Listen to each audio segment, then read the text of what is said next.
নমস্কার বন্ধুরা, একটা ছোট্ট ভিডিও নিয়ে চলে এলাম। দেখুন, গ্রামের মাঠের ধান মাঠেই পেকেছে। কৃষকের মুখে ফুটেছে হাসি।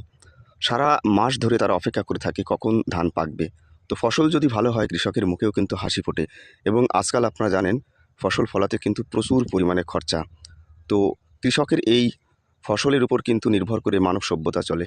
সুতরাং এই যে সোনালি ধানগুলো পেকেছে, তো কৃষকের আনন্দের আর সীমা নেই। দেখতেই পারছেন। এবং সামনে নবান্ন উৎসব। সবাইকে নবান্নের শুভেচ্ছা, প্রীতি, অভিনন্দন। বাংলার একটা চিরপরিচিত উৎসব নবান্ন উৎসব।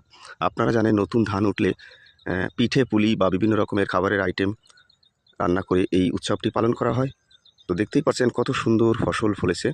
সোনালি ধানে মাঠটা ভরে গেছে। কি দারুণ, অপূর্ব! কিন্তু ধানের রঙগুলো দেখুন, একেবারে সোনালি রং। দেখতেই পাচ্ছেন বন্ধুরা। আশা করছি সবার ভালো লেগেছে। গ্রামীণ এই পরিবেশটা দেখুন, মনোরম একটা পরিবেশ। সকালবেলা চলে এসেছি মাঠে। কি দারুণ, অপূর্ব অপূর্ব, জাস্ট ওয়াও, ফাটাফাটি। ছোট্ট এই ভিডিওটি যদি কারো ভালো লাগে, অবশ্যই শেয়ার করবেন, লাইক করবেন। সবাই সবার পাশে থাকুন।